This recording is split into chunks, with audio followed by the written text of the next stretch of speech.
Welcome to Pause for the Truth, where you can sit back, relax, and hear an honest dialogue about health, wealth, legal, and social issues.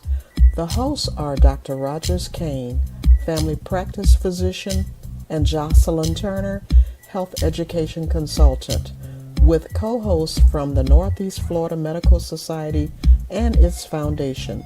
Stay tuned for the truth about matters affecting you and your family. We're here to tell you what's really going on and why.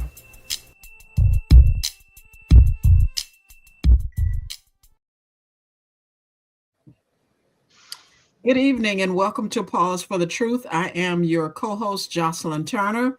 I don't know about anybody else, but I am ready for some warm weather. I'm having visions of warm weather. This cold weather, I can't complain though, Dr. Kane, because I talked to a friend who lives in Maryland and I was talking about, oh, it's going to be in the 20s Tuesday night. She was like, that's what it is right now in the middle of the day. I'm like, oh, okay. I can't say anything. So anyway, but welcome to Pause for the Truth. Tonight we have a very interesting conversation. Before we get started, of course, I'd like to bring in my co-host, Dr. Rogers Kane. How are you doing this evening, Dr. Kane? I'm doing absolutely fine, and I'm not in agreement with you on the weather. I don't have a problem with the cold weather. I can always put on more clothes. When it get hot, I can't take them off without going to jail. So I like the cold weather. Well, we're having a serious conversation tonight, Dr. Kane. It's something that we've talked about, and because it is Human Trafficking Month, tonight's episode is titled Hidden in Plain Sight, Human Trafficking in Our Communities. We chose that name very intentionally because human trafficking doesn't always look like what we see on television or in the movies. More often it shows up quietly through trust, unmet needs, manipulation, and vulnerability. I happen to see one of our guests today in a meeting presenting. I was like, oh my goodness, I'm going to see her tonight. So before I continue, let me bring in our guests. We have Marina Anderson. Excuse me, how are you doing this evening, Marina? Great. How are you? Doing just wonderful. Tell our audience a little bit about yourself, Marina. Sure. So I am with the Department of Children and Families. I'm the statewide human trafficking training specialist. So I travel around the state, sometimes outside the state, providing human trafficking training to our partners, whether it be through child welfare, through our healthcare entities, as well as law enforcement, educators, pretty much anyone that listens to me at this point, I'll train. And we do that in partnership.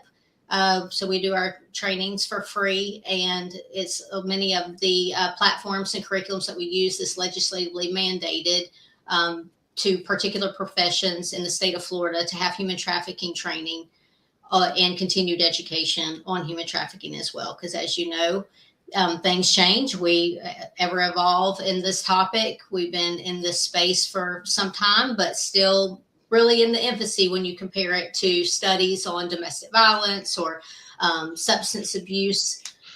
So therefore, we have to keep up with the trends and ever evolving in our presentations and training curriculums. Thank you. Thank you. Wow. I'm interested in delving more into the discussion, and welcome. Also joining us is Detective Ryan Ellis. How are you doing this evening? I'm doing wonderful. Thanks for having me. Hope you're both doing well. Wonderful. And I was teasing with Ryan. I said, I love people who are so dedicated. He was like, you know what? I'm trying to make it in between. I'm just going to pull over and in the car, and I'm going to make this thing happen tonight. So we really appreciate your sacrifice, and we won't hold you too long, but we do want to hear about, what you're all are talking about. When you hear about human trafficking, many individuals who are being exploited don't identify themselves as victims, and many communities don't realize trafficking is happening around them. That's why this conversation matters so much, not just to me, but also our audience, not to create fear, but of course, awareness, not to assign blame, but responsibility. This evening, we'll explore what trafficking really looks like, the myths that prevent us from recognizing it, and how communities can respond in ways that are trauma informed, safe, and rooted in dignity. It's about telling the truth on Pause for the Truth, clearly, compassionately, and responsibly. And we're grateful you've chosen to spend this hour with us. Dr. Kane, do you have any thing you'd like to add before we get started in the discussion?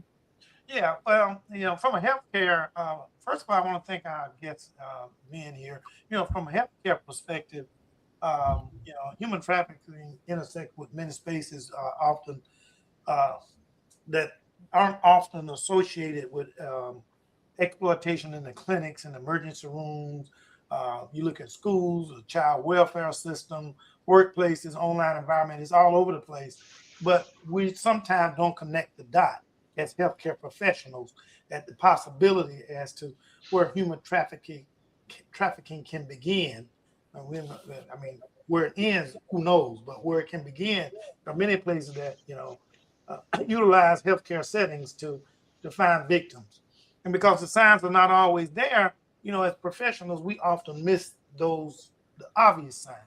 So what we want to do for tonight's discussion is get us a better understanding as to how coercion and the psychological control that people try to employ and how it can that kind of trauma, employed to lure the victims in, and of course the trauma that associated with that once they get lured in, and the complicated response of identification and so what we want to do is, I think, from a healthcare perspective, from a generalized perspective, hopefully, is to try to inform enough people so that we can get a coordinated, trauma-informed approach to, across the healthcare system, the public system, and community organizations to allow them to help participate in this process of trying to end this human trafficking, because all of them are very critical in terms of what they can help do to prevent human trafficking, and put those in jail who deserve to go to jail for sure, but definitely to free up those individuals who got caught up in that mess. And because they're so young and so innocent, they may not realize what's going on, but it's up to us older adults, especially us older adults, to help protect the younger ones by whatever means necessary to protect them. I know it's long and drawn out, but I've talked to a bunch of people, and including I can identify circumstances for a couple of people that close to my family, one of my daughters, where she almost became one of those people that disappeared in the middle of the night, and we never would have known where she was at. Wow, that's serious. So let's start with the questionings with our guests, and it's for both of you. And Marina, I'm going to start with you. When people hear the term human trafficking, many imagine extreme scenarios. From your experience, how does trafficking actually show up in everyday communities? Sure. So many times people think of like the movie Taken or Sound of Freedom, which are both great movies. And one is, Sound of Freedom is based on a true story. But, whenever you hear based on a true story, doesn't mean that it's 100% a true story. There's always that Hollywood spin. Both Taken and Sound of Freedom are depictions that a lot of times the community believe this is what's happening. I need to be fearful of going to Target or Walmart or having my kids play in the front yard. Whereas less than 1% of cases that we see have a kidnapping element here in the United States. You may see that abroad more, but as far as locally, whether it be in Florida or within the United States, you just really don't see those elements. It really happens more in a lure, a trust, and a payback stages. So whether they're meeting them online and start that grooming process of friending, following them, having conversation, whether it be on social media platforms, online gaming platforms, meeting them at corner stores or local parks or places where kids hang out, or adults for that matter. Because when you think of human trafficking, sometimes people think only children or they think only females. And that is so not true.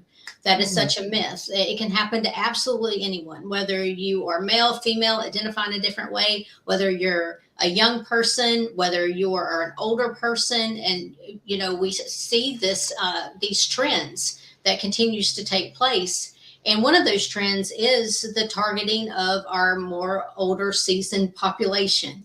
And maybe because maybe they're retired or widowed, and maybe don't have that social connectivity maybe they once had once they retire. So what they do have, Facebook.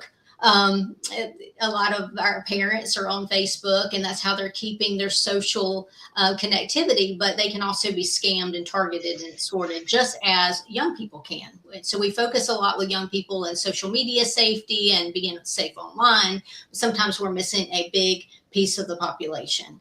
So understanding it can happen in multiple ways, again, whether online or in person, understanding that anyone could be targeted.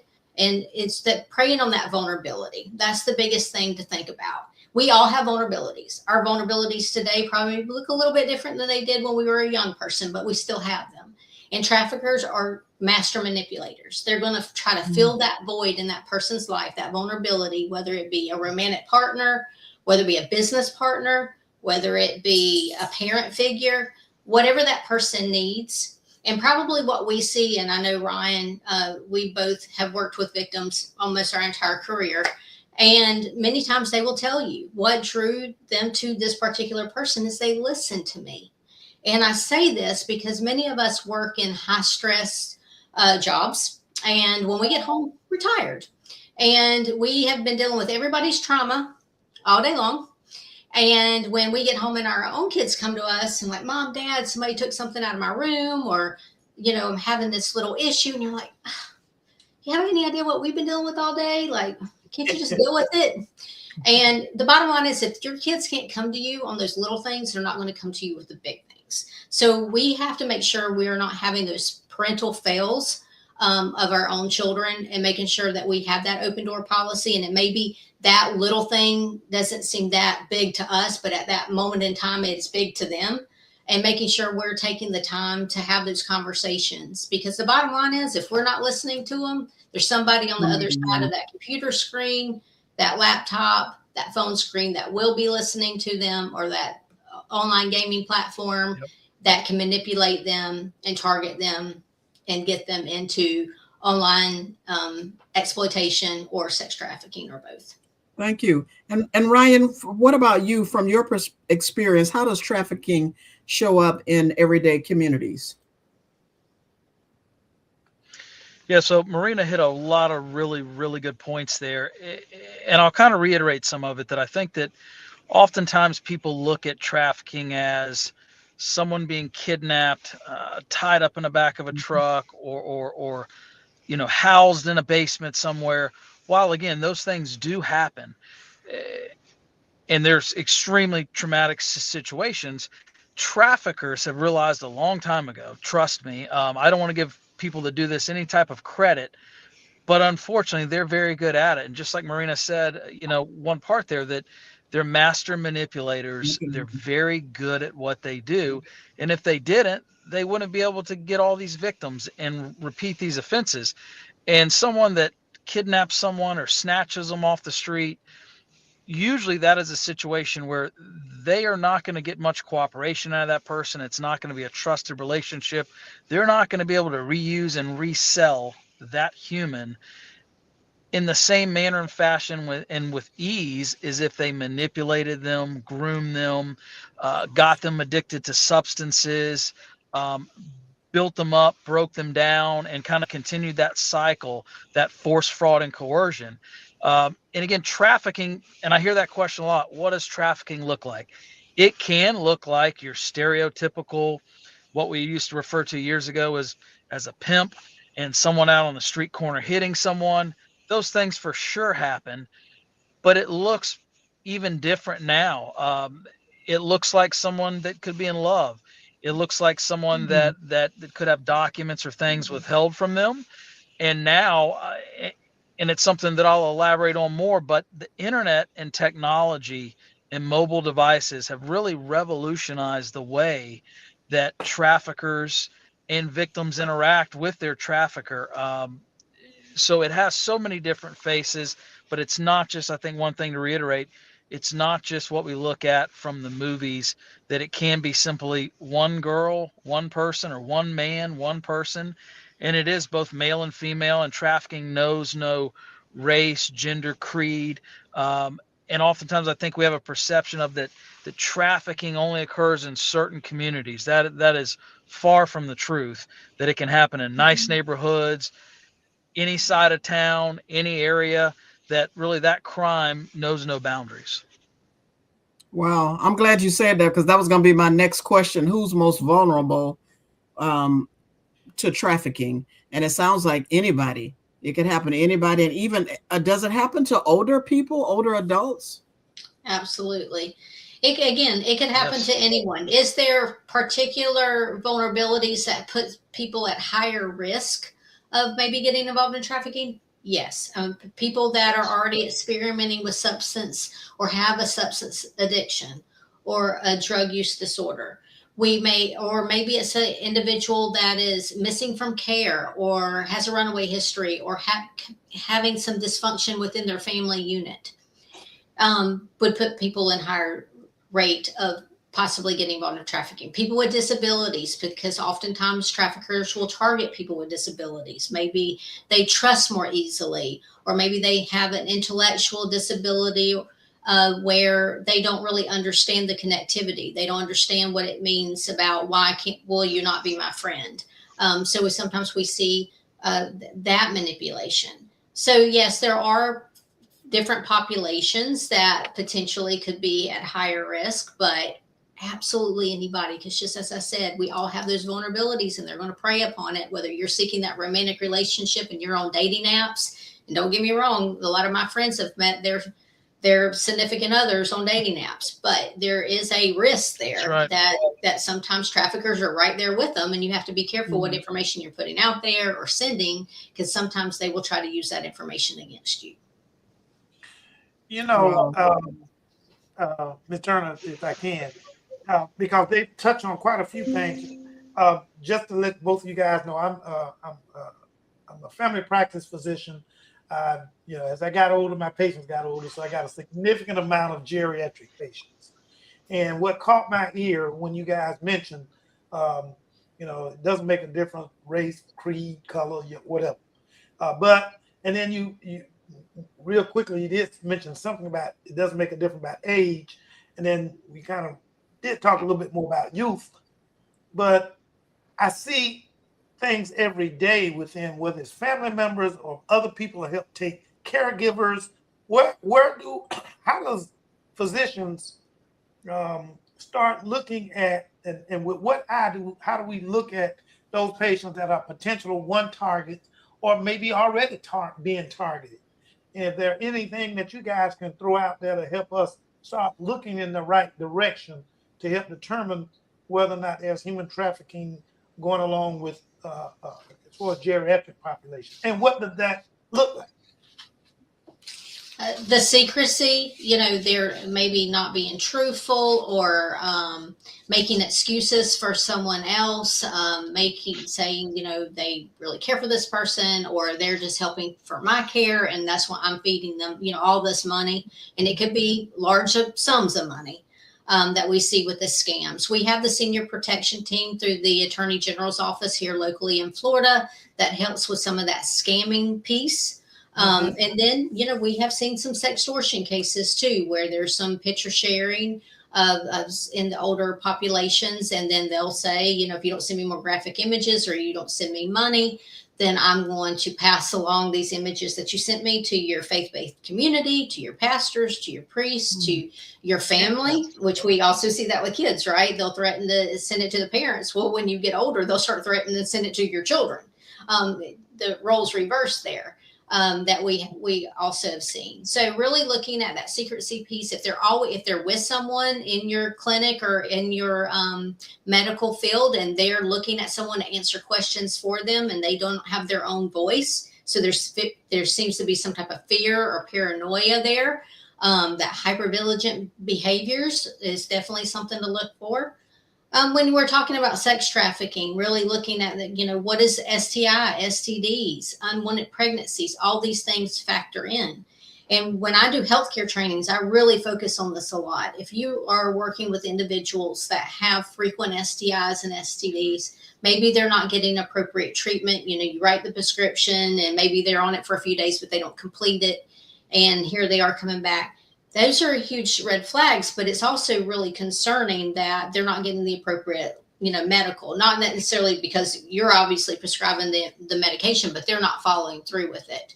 And what will happen is, and I've worked with many survivors in my 24 years with the department, and what I'll see is that, the victimization is happening in childhood, and maybe, they get the help that they need and counseling that they need and programs and that community involvement and support, and maybe you're out of the trafficking situation for years, and then they hit 25 years old, 30 years old, and they're having to get hysterectomies because of the trauma that occurred years prior. And so many, all they want is someone to love. They want to love them unconditionally, to have a family of their own. And they feel like, that's one more thing that trafficker's taking from them. So it triggers them back into a situation in which they were in years ago.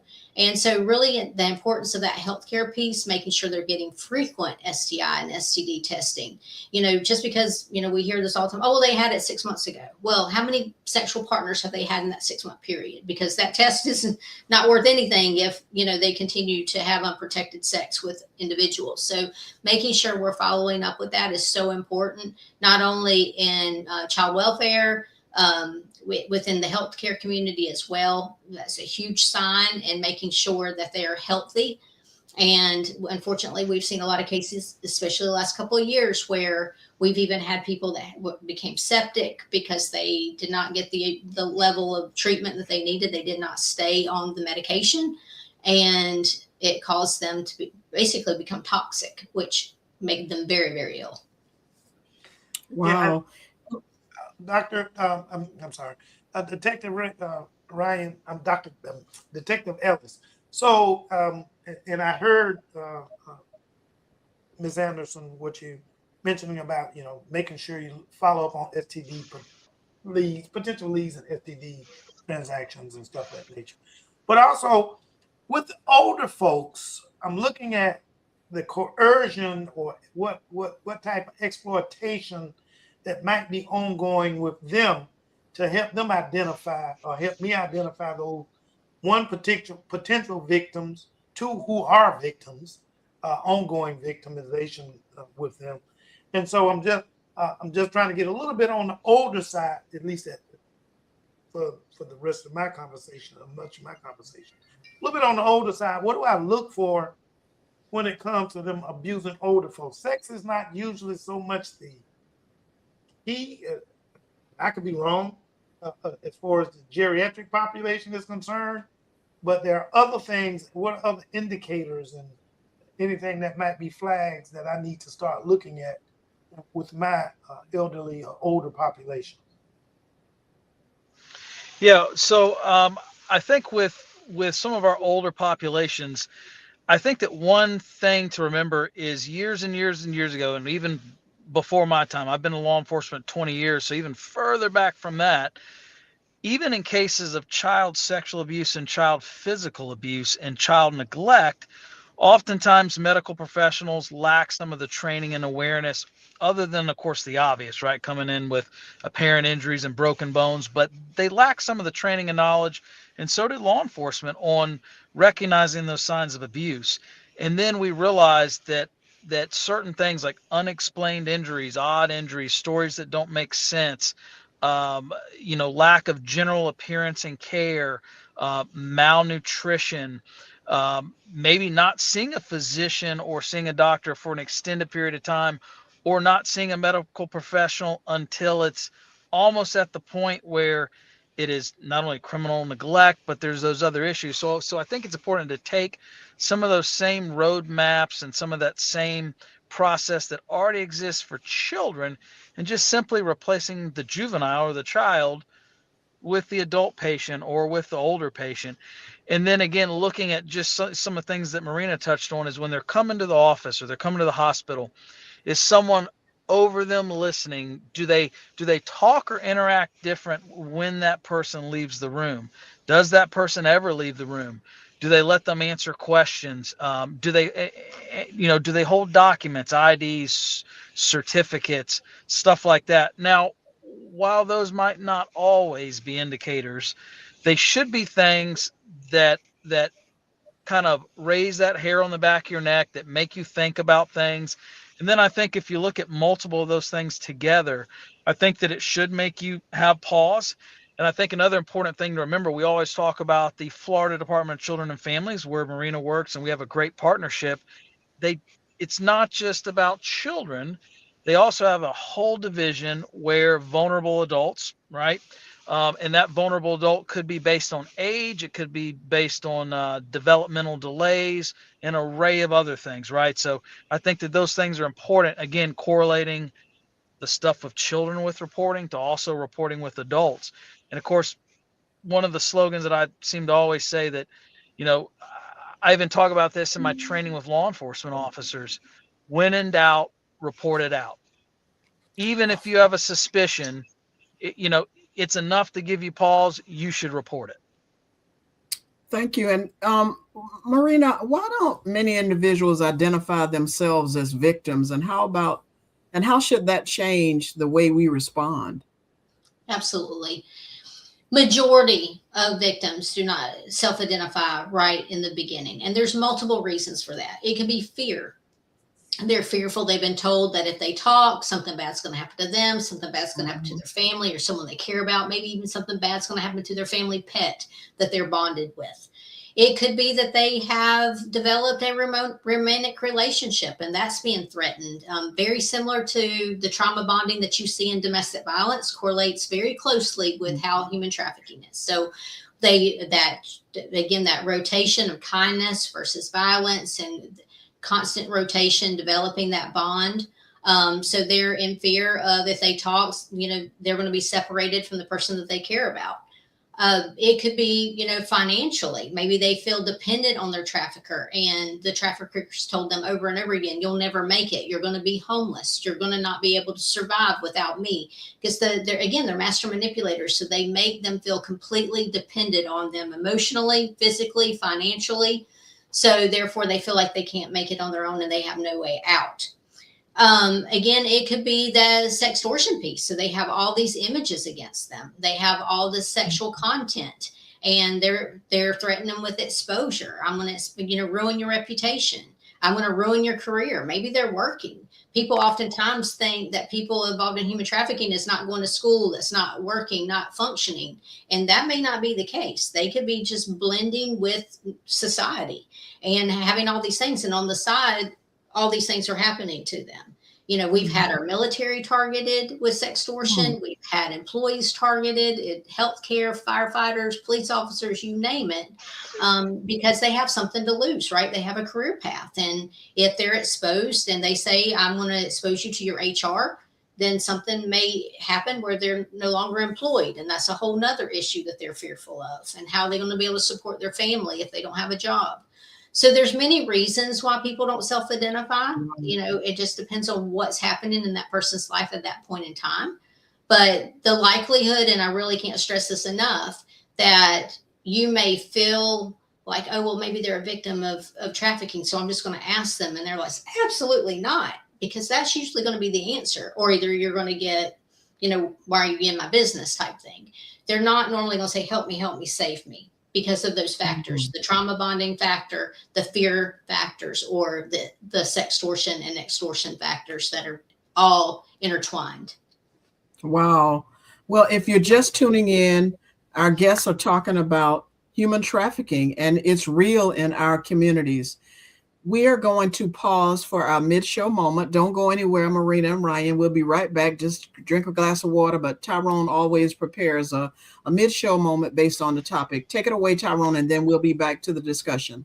Welcome to Pause for the Truth Mid-Show Minute. Today is January 27, 2026.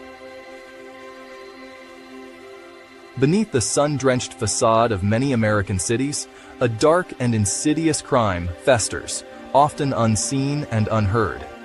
Human trafficking, a modern form of slavery, is on a chilling ascent, and cities like Jacksonville, Florida, are finding themselves on the front lines of this escalating battle.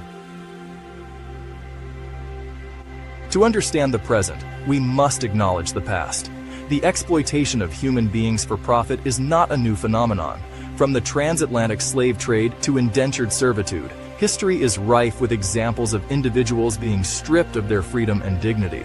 While the methods have evolved, the core principle remains the same. Power, coercion, and economic desperation are weaponized against the vulnerable. Jacksonville, with its strategic location as a major port city, a hub for interstate highways, and a significant transient population due to its military presence and tourism, has always presented a complex landscape. These very attributes, while vital to its economic prosperity, also make it a tragically attractive nexus for human traffickers. The anonymity of constant movement, the flow of goods and people, creates fertile ground for exploitation to take root and flourish. In recent decades, the nature of human trafficking has undergone a disturbing evolution. It's no longer just about forced labor in fields or factories. Today, we see a disturbing rise in sex trafficking, often facilitated through online platforms and targeting increasingly younger victims. Labor trafficking persists in industries like construction, hospitality, and agriculture, preying on undocumented workers and those seeking a better life. The digital age has unfortunately provided new tools for traffickers, allowing them to recruit, control, and exploit victims with unprecedented ease and reach. The numbers are stark. While precise figures are challenging to obtain due to the clandestine nature of the crime, reports from organizations like the National Human Trafficking Hotline indicate a steady increase in reported cases across Florida and, by extension, within Jacksonville. This surge isn't necessarily just an increase in incidents, but also a growing awareness and improved reporting, thanks to the tireless efforts of law enforcement and advocacy groups. Recognizing the gravity of the situation, Jacksonville and the state of Florida have ramped up their efforts to combat this modern-day atrocity. Historically, awareness was low and resources were limited. However, in recent years, significant strides have been made. A few years ago, we saw these cases in isolation. Now, with dedicated task forces and specialized training, we're connecting the dots, understanding the patterns, and working proactively to disrupt these networks. The focus has shifted from just prosecuting perpetrators to also providing comprehensive support for survivors, safe housing, counseling, legal aid. It's crucial for their healing and reintegration. Today, the fight is multifaceted. Law enforcement agencies in Jacksonville are employing advanced investigative techniques, working closely with federal partners to dismantle trafficking rings. Community organizations are conducting extensive outreach, educating the public on the signs of trafficking and empowering potential victims and concerned citizens to report suspicious activity. Hotlines are widely promoted, offering a lifeline to those trapped in exploitation. Legislation has also played a crucial role, with Florida enacting tougher laws against traffickers and strengthening protections for victims. These legislative changes provide law enforcement with more tools and ensure that perpetrators face severe consequences. While progress has been made, the battle against human trafficking is far from over. The hidden chains of exploitation continue to bind countless individuals, even in a vibrant city like Jacksonville. It requires constant vigilance, unwavering collaboration between law enforcement, government, and community, and a collective commitment from every citizen to recognize the signs, speak out, and ultimately break these chains once and for all.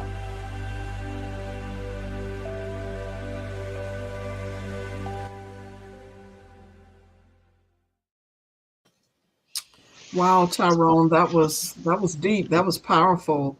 And this is I didn't know how I was gonna do having this conversation because unfortunately I've watched so much TV that I think that it looks like what the movies show, and just learning, just hearing from you all, it doesn't. One thing I wanted to ask though is, and Marina, you this morning when I happened to see Marina do a presentation early today, coincidentally, do you have any, and I don't want to put you on the spot, any statistics about, I think you mentioned that there's been an increase in human trafficking over the years. Is that a steady increase, or and does that happen particular times of year, or it can happen at any given time? It can really happen at any given time. I mean, you might see a slight spike in, summer months when kids are out of school during breaks and things of that nature, but it's a very, very small increase during that period of time. It's pretty consistent month after month on our local spectrum. We have seen an increase as far as when we started tracking those numbers back in 2009, we had 43 reports. We had over 2,000 reports last year. That's just children, and that's just in Florida. So it's definitely increased, and a lot of that does have to do with the rise of the internet, social media apps, the availability of Wi-Fi connectivity on devices, whether it be social media platforms or computer devices, phone devices, handheld online gaming. All those things have definitely increased the availability of traffickers being able to make contact with victims. You got to think, even 10 years ago, it was more, they had to meet really face to face. They were at the local malls. They were saying they were talent scouts or modeling scouts. Don't get me wrong, that is a technique that's still used. But if you work with children or young people, you probably know they don't communicate very well, not like how we used to back in our day. And a lot of that has to do with, right, they rather text, they rather type, they rather have something on their, a gaming headset or earphones or whatever. They don't really have these conversations. And when they do, it's like they'll answer exactly what you ask them and nothing else. They're not going to elaborate at all. So they know this with traffickers. Traffickers know that if they try to approach them and have a conversation, they're probably not going to get very far. But if they can reach them online, they can have those conversations, and they can reach hundreds, if not thousands, of people at the same time frame if they would, trying to meet in person. Detective Allen, what types of trafficking you seeing more in North Florida, or is there a particular type we seeing more? You're viewing more in North Florida. Both of you all can answer the question, but. Yeah, so really, really all kinds of trafficking. Every really aspect of trafficking, unfortunately, occurs here in North Florida like it does in the rest of the country and the world.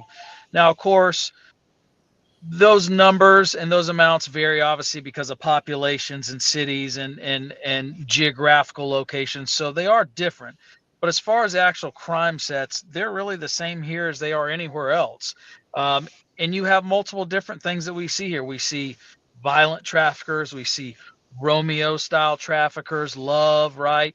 Now, those things do cross lines and blur, right? The same trafficker that lures in with love, or hey, we're going to do this together and make money, oftentimes will turn to violence. And, with human trafficking, while we also talk about sex trafficking a lot, and of course, that is a large number of it, there's also that labor trafficking aspect, right? Where someone's being forced, basically modern day slavery is really what it is someone's being forced to work off a debt, oftentimes something that they cannot repay or never would be able to repay.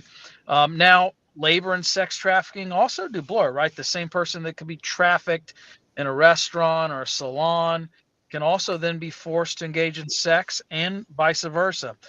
So not just sex trafficking. I want to make sure that's known, that labor and sex are two different separate things, but they can cross. So we see both of those things here. And of course, one thing that sometimes get overlooked is the illicit massage. There is human trafficking occur. Now, that's not to say, again, that every massage business, and there's a good majority of them that are legitimate, good businesses. But let's face it, there are illicit massage businesses out there that do cross that line of performing a labor act that then results into a sex act. And those women and sometimes men are forced into that. They're having indentured servitude. So again, that same pattern of sex labor, the old school pimp, or like a violent trafficker, that Romeo trafficking, all those things unfortunately exist here in our community. And it could be one person, one girl, or one man, and it could sometimes be multiple people. It can be related to drugs and guns and gangs. They've realized, right? You sell a piece of narcotics, a rock of crack cocaine, that's a one-time sell. A human, unfortunately, you can use over and over and over and over again. How do you have these I remember, conversations? Ms. Turner, let me just say this real quick. I remember a case back in several years back in Immokalee where they had basically a human camp where they had, abducted a lot of people and were doing forced labor, farm labor. And they were so far out away from being able to get to the city or anyone else, any contact, that it couldn't be reported. So that kind of highlights what you guys were saying. It doesn't have to be about youthful young folks. It can be older males or females. But if you put in a situation where you have no recourse in terms of reporting it to law enforcement or escape, that is one of those situations like what took place in the Immokalee out there on that farm. Absolutely. Sure, And you see absolutely. that substance Isolation. addiction. Yep. And oftentimes getting paid through substances and alcohol, which that had some factors in that Immokalee situation as well. And we see it, all across the gamut with the substance addiction, or the traffickers getting them heavily addicted to harsh substances and continue to feed them those substances to keep them compliant and engaged. That is a huge correlation, a huge connectivity that we see between trafficking and labor trafficking and sex trafficking, is the substance addiction used to recruit and to engage during their trafficking occurrences. Thank you. Ryan, were you going to say something? No, really just to piggyback off Marina, that when people are isolated, right, it makes it harder for them to report. It's similar to, right, like a child that doesn't see a physician or doesn't go to school. It's less likely, they're less likely to interact with people that will report on their behalf. So same thing with labor or with adults or middle-aged people. Trafficking occurs all around there. And again, if you keep documents from people, their driver's license, or you threaten them, you coerce them, and you keep them isolated, whether that's through remote isolation or just isolating from family or friends, they're highly, highly unlikely to actually report it. So how do you start these conversations, though? This is a conversation we're having amongst ourselves. I'm learning in the little bit of time I've been with you, but if some of our listeners, and we have varied listeners, as Dr. Kane says, he's a primary care physician. We have other physicians who are listening in.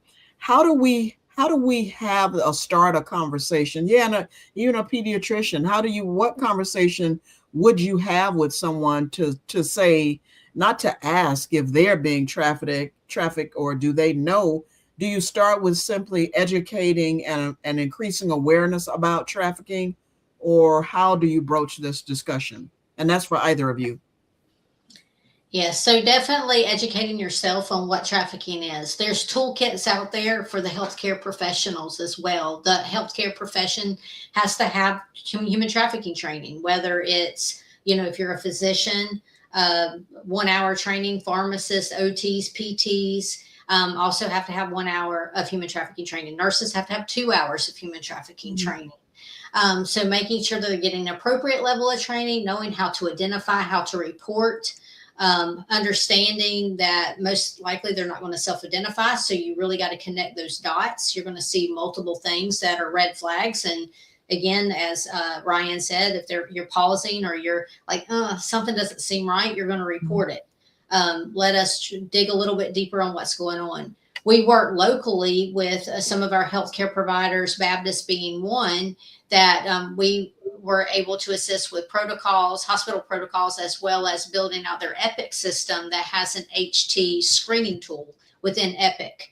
So it allows them to basically, if they answer the questions, I believe there's 5 questions. If they answer yes to any of those questions, it's going to require a social work consult for them to come in and evaluate it a little bit more. So we really work hand in hand with our hospital group, St. Vincent's. It's no longer St. Vincent's. I can't get that out of my head because there'll always be St. Vincent's in my eyes, but extensions, Advent Health, Halifax. These are all hospital groups, UF Health, that we've worked with, helping assist them with protocols within their systems. Thank you. Ryan, what do you think? How do we have the conversation? How do we ask the question? I know, and you being a detective, and if you're following up, for example, on someone said this, just like, Marina said, if you see something, you say something. So how do you typically, obviously you're coming from a different lens being a detective, but what advice can you give to our audience on how you start the conversation about human trafficking amongst your family and friends? Yeah, so I think it's one of those things, right? That it is a potentially for some people an uncomfortable topic, right? It's like talking about sex, right? Sometimes parents are a little standoffish about having those conversations about that with their children. Sometimes in certain religious functions and churches and environments, that sometimes we kind of steer away from certain topics and certain things because of just social norms, right? And just trying to be polite about it. I think that we have to stop doing that. We have to realize that these things are happening.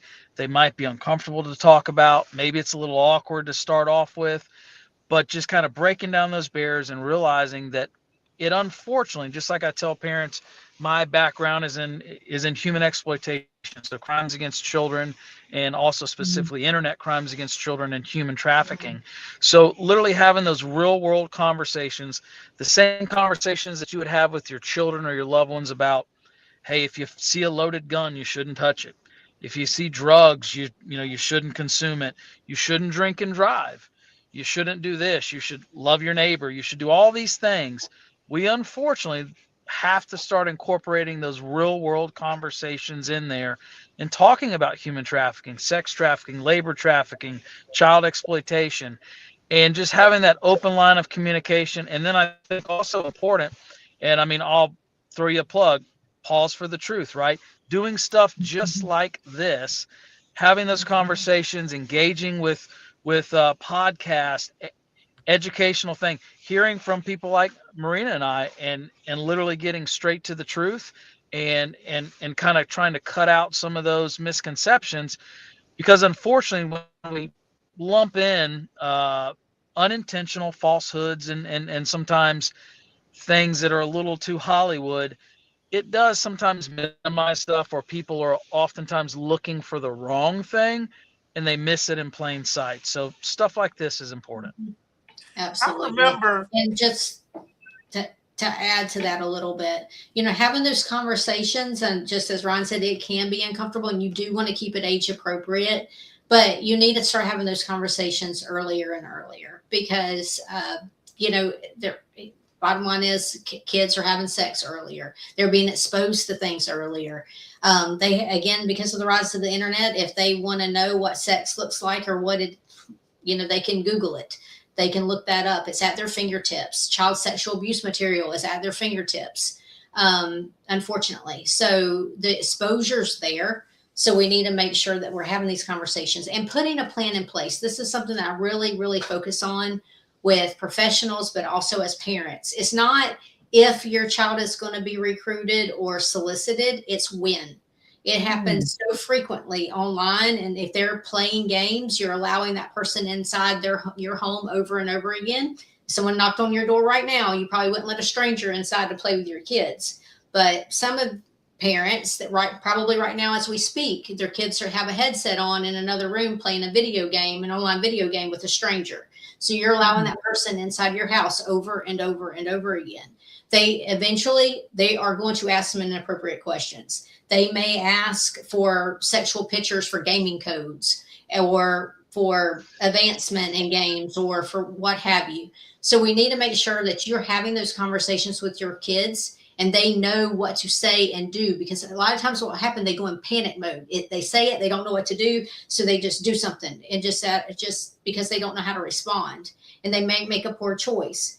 But if they already know that this could happen, and this is what I'm going to do when this happens, then, you teach your kids, stop, drop, and roll. You teach your kids about stranger danger and all the things that this just needs to be, like Ryan said, an added conversation, and that plan and protocol in place of when this happens, what are you going to do? How are you going to keep yourself safe?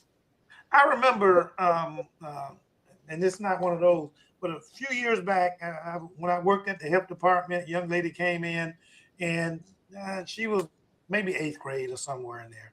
But the adult that brought her in, which happened to be an aunt, just kind of downplayed her as she's just out there running around with boys and this and that, and wound up, doing STDs. I went on ahead and checked her for some STDs, and gonorrhea, chlamydia, HIV, and trichomonas. All those were present. But the aunt kept downplaying it like she was just running around being a loose whatever with these young boys. But the more, I was insistent, and I called the state at that time. You didn't have a specialized office like what you guys have, but it was a child, adult child services, and children's services back then, and called them, let them know about it. I never got, and it was a hotline, never got any feedback on it until I started watching it on television. And this young lady was one that it helped blew open a whole ring of child sex, I'm going to say trafficker. We wasn't calling it so much back there then, but opened up a huge, that I saw on the news and stuff later on. My point is, clinicians don't need to start stepping up and doing a little bit more digging than just assuming that that's a bad kid, and that kid is out there loose, him or her, whichever it may be, and running around grabbing STDs because they don't want to listen to the adult. It wound up being the aunt was trafficking her to whomever. She was pimping her out to whomever paid the most money, yada, yada, yada. But anyway, I just want to make sure clinicians know about. Yeah. Take a little bit more time to dig into and ask more questions. Right. And those traffickers could be family members, right? Just as you just said, the aunt. It could be through familial trafficking. It could be a gang sex trafficking. It could be trafficker led, or as Ryan said, a pimp. We don't usually use pimp. It's a glorified word. It's not in our legal language, but that's what a trafficker is. It could be transactional. So if a child is under the age of 18 or a vulnerable adult and cannot consent, and they're selling images of themselves for something of value, they're selling their sexual acts for something of value, or there's force, fraud, and coercion there, even though we don't have to prove force, fraud, and coercion if they're under 18 because they cannot consent. Child prostitution was stricken from our legal language as of October 1 of 2016. So a child cannot be arrested for prostitution. They are a commercial sexual exploited victim, and it's going to come through DCF and come through our law enforcement channels. But again, they cannot consent. So even if there's no one making them do it and they are engaging, that is still a report to the hotline, and that is a verified report if there's something of value being exchanged, or if it is some type of force, fraud, and coercion elements. Again, even though you don't have to prove it, it's still an element. So, Marina, what does a trauma-informed response look like when someone suspects trafficking but isn't certain? I think, again, you're going to err on the side of caution, right? You're going to go ahead and make those reports to the hotline. You're going to try to engage them where they're at. They may not be willing to self-identify right now, maybe not willing to talk, but we engage them. We offer services. We offer lived experience mentors that can come out and have conversations and just have that sense of community, someone that they can rely on for support, because many times victims of trafficking maybe don't have that positive influence in their life. All they have is their trafficker they're dependent on, or the folks within the trafficking circle to depend on. So they're not positive folks in their life. So really being able to bridge that gap and offer those protective capacities to that individual, offering medical care, offering a safe place to go, whether they're an adult or a child, making sure that we're doing wraparound services. And again, there's different touch points with that, right? So they might not be willing to accept everything right now, but it's baby stepping it. I always say it's like planting a seed, right? It's a slow start, but being able to continue to water that seed, being able to continue to offer those different layers of services, and hopefully as they progress, they're going to be accepting more and more services as you develop their trust and rapport. And we really focus on this with law enforcement too. You know, they may go out and they may not get everything that they need right then because they might be not willing to talk at that moment in time. But you're continuing to wrap them with layers of support within our NGOs and our providers to be able to make sure that they are safe and that they have someone they can depend on that's a positive person in their life, wrapping them with that sense of community, maybe re-engaging with their family if there's positive people within their family, and reconnecting. Substance abuse treatment as well, making sure that you're stabilizing. That's very important, that if they have an addiction to a drug use disorder, that they're getting the appropriate level of evaluations to see if they need inpatient or outpatient care. If it's mental health, or maybe it's a drug abuse disorder and mental health as well, that we're stabilizing that. They're getting the appropriate level of evaluations and assessments to determine what they need and stabilize that so we can move forward with providing trauma counseling and holistic approaches. Because I always tell people it's a lot of different facets when you're looking at the identification, hopefully moving into investigation, prosecution, and beyond, right? It's a different layers that this person's going to go through. And oftentimes it's a lifetime of support that's needed where they come in and out of services. Yeah. So Ryan, one last question I want to ask you. What are some things well-meaning people should not do if they suspect trafficking? Yeah, so that's a great question. So there's a bunch of things. We don't want people to take the law into their own hands. You know, I'm not saying that we don't want someone to intervene to save a child in the moment, in a violent encounter. But what we don't want to see is people become their own investigator, because oftentimes it can put themselves into safety and risk. It can also potentially do more harm in an investigation. I know in the moment it might not seem that way, but I promise you that, at the big picture, especially confronting a trafficker, and they get worried that maybe that person would call law enforcement and they destroy evidence. So we don't want people to put themselves in harm's way. We don't want people to ever pose or go undercover per se. Now, what we do want people to do is observe and report, gather information, write things down, contact us, do the right thing. But we don't want anyone to ever put themselves, in harm. And we also want, to make sure that people don't overlook things. Again, I said it earlier, if you see something that doesn't look right, report it. The old saying, see something, say something. We want people to do that. We also want people to, if they come across someone that potentially is a victim, that understand, and you asked that question earlier, that they don't all identify as victims.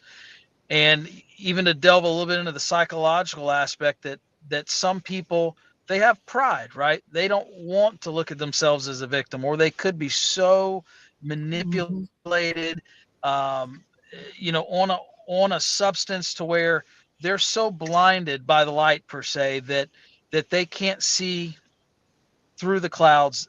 They're so in a haze that they don't realize that they are a victim. And oftentimes when we come to them and we bring that trauma-informed approach, that they later then realize all those things that were happening, it wasn't love. I wasn't doing it for another reason. I really was being trafficked. I would like having the experience that I had with the case I mentioned a few minutes ago. And then also when it turns around that you decide that you need to tell somebody. And then we get this generic 888 number or 800 number, and you're not sure who you're going to come in contact with. I'd be nice. It's nice for me that if I could pick up the phone and call, Detective Ryan came and talked to me, and I can talk to him specifically and let him know what I think is going on. Or is Miss Anderson you know, and being a part of her organization. Someone that I can hand the football to, and I hand it to them, and not to an operator at the switchboard, so to speak, that you know you can call back and say, hey, is there anything else I need to do, or what can I do to help and assist her? Here's a case that I have in particular. I may be offbeat with it, but I wanted to turn it over to you because I trust you, and yada, yada, yada. If you catch my drift of what I'm trying to lead to. As clinicians, we like being able to hand it off and know who we handed it off to. I don't know if you guys have any suggestions. Yep. Go ahead, Ryan. No, I was going to say, while I'll say this, I will never turn down information or ever turn down someone trying to report something. But there are two really, really, really good resources to report things to. First off is the Florida Department of Children and Families. They have a specific function, and I know it might, in a sense, be calling a switchboard, but I promise you, when that information is put in there, it goes out to the right source, the right person. It's exactly where it needs to go, not only through law, through protocol, but through training. And the National Center for Missing and Exploited Children, NCMEC, really is the foundational cornerstone of child exploitation and human trafficking globally. And they're, based all throughout the United States. They are a well-oiled machine of an entity to be able to intake and address those with trained professionals, and those get pushed directly to us. And again, like I said, while I would never turn down that information, the last thing that I ever want to do is me be on a cruise ship in the Bahamas and someone try to reach out to me and say, well, he didn't answer his phone, so, or accidentally text the wrong phone number. So while, if I have a one-on-one relationship with someone, by all means, but generally speaking, believe it or not, the best way to do it is to DCF, NCMEC, or your trusted local law enforcement, wherever that is. And I also tell people this, and I'll stop. If you ever call law enforcement or someone and you don't think that you get the answer or the response, or maybe they unintentionally don't understand what you're trying to relay, and you feel like that information isn't taken appropriately, even if it's not intentional, understand that DCF, NCMEC, and there's other resources out there that I would ask the favor, just take that one more step. Absolutely. And we both do that on both of our ends. And Ryan and I work very, very closely together. And we push things through sometimes when we have to. If people will say, well, they didn't take the report to the hotline, and, sometimes it's just wording or just gathering a little bit more information for them to be able to accept that report. So we work, as well as we have coordinators with DCF, our human trafficking coordinators in every region that help with this issue as well. Also, you have the Florida Human Trafficking Hotline that's ran by the Florida Department of Law Enforcement, and that's 1-855-FLA-SAFE. Those is really good when you're not sure exactly what that jurisdiction is, who has jurisdiction over this case. You can call in that report, and that's also going to be filtered through to our local law enforcement, as well as our local, our state, and our federal entities as well. Wow, and you can also remain anonymous. I also want people to know that. Mm-hmm. Okay, that's good to know. Thank you. Well, listen, we don't want to keep you all too long. We asked for an hour, and we're past the hour. So thank you all so much for joining us tonight. And we'll share information on our website. We'd like to give our guests an opportunity to share their final thoughts, anything you wanted to say and didn't get a chance to say. I'll start with you, Marina, as we close out tonight's discussion. What are your final thoughts regarding what we've talked about this evening? The only thing that we didn't touch, I think, that's very important is making sure as a parent that you are going through your kids' devices, whether it's their laptops, their tablets, their online gaming, their cell phones. It's very important that you know exactly what they're doing and who they're talking to on these devices. It's also, you have to understand they might have multiple devices, especially if you have concerns that they're involved in trafficking, because old school days, the traffickers would be following them. They may hire somebody to stand outside their door or ride around their neighborhood on a bike or those type of things. And maybe that still happens at time to time, but most the time they're giving them an alternative cell phone that they can track them. It has geolocation on it, just like you keep up with your kids or your family through Family 360 and all the things that you might have. They're keeping up with the kids where they're at all times. So really understand looking at those apps, what type of apps do they have. If they have a slew of filtering apps on their phone, that may be a concern. Why do they need all these filtering apps and the capability of AI function that's allowing them to produce potential graphic content? Looking at, the chat options. Are they not using their text messaging? Are they using alternative apps to have conversations with people? A lot of popular social media platforms, whether it's TikTok, Snapchat, Kik, Telegram, they're all platforms that oftentimes they use. Even Pinterest has a text messaging feature. So they may be having conversations where parents are not really paying attention to what they could be saying. They're only paying attention to their text messaging. So making sure that if you should be going through those devices, if you're not comfortable or not tech savvy, you reach out to someone, a friend or family member that may be. Or there's also entities out there that will help assist you going through those devices to make sure there's nothing inappropriate as well in those devices.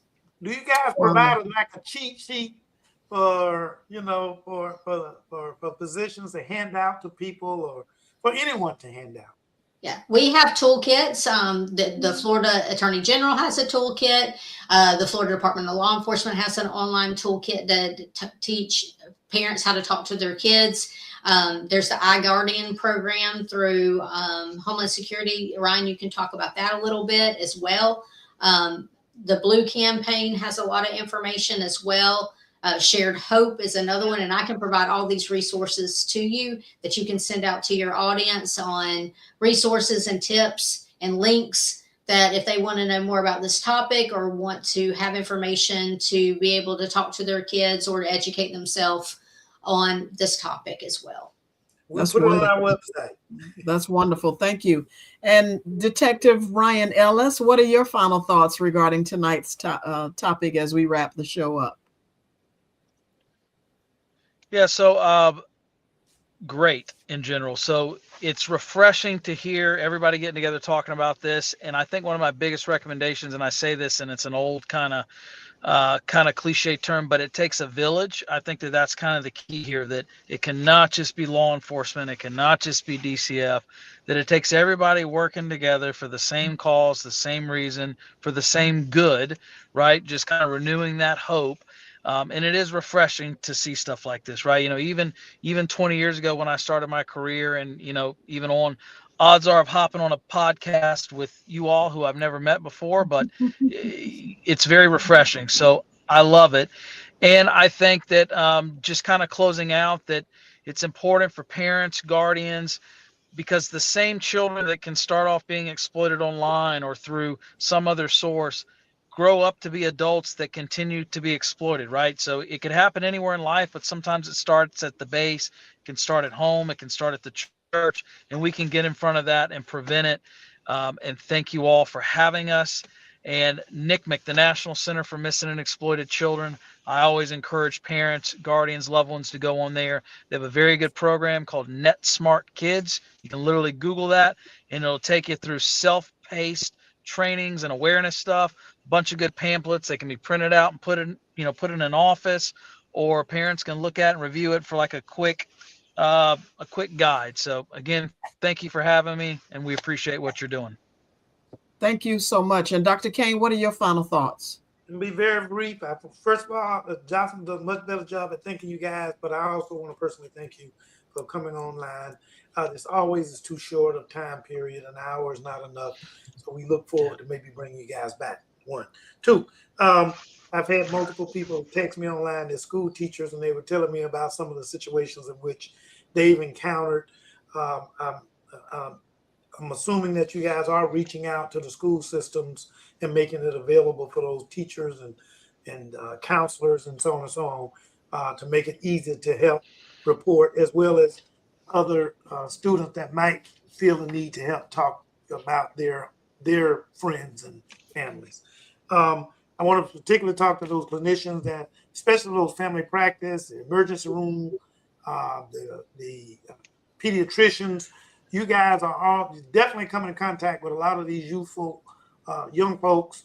But also remember that there are older folks, their parents, their grandparents that may be also victims of this. So stay vigilant. Ask more questions than just how's your gout today or something along that line. Please just investigate. If you see anything suspicious, do a little bit of a talking investigation. And then if you feel like it really needs to be addressed, contact some of the individuals that Ms. Anderson and Detective Ellis have mentioned, or organizations that Ms. Ellison and Detective Anderson, reverse, Detective Ellis and Ms. Anderson have mentioned this evening. So thank you guys again. Ms. Turner, we got to get our guests. They've been very, very patient with us. So thanks. Thank you. And also reminder to our audience that Marina mentioned at the beginning of tonight's discussion that she does training around the state for various groups. So Marina, if you would put in the chat how folks can get in touch with you in order to get that training. As we close today's episode of the Pause for the Truth podcast, I want to thank our guests for sharing their expertise and for the work they do every day to protect individuals and families across our communities. Tonight's conversation reminds us that human trafficking is often not loud or obvious. It's quiet, complex, and frequently hidden in plain sight. Awareness matters, but how we respond matters just as much. Trauma-informed, non-judgmental responses can be the difference between harm and healing. If something doesn't feel right, trust that instinct, but remember that safety, dignity, and compassion should always guide our actions. You don't have to investigate, confront, or solve the situation yourself. Knowing who to contact and how to respond responsibly is key. If you or someone you know may be experiencing exploitation, confidential help is available through the National Human Trafficking Hotline, as well as trusted local resources in our community.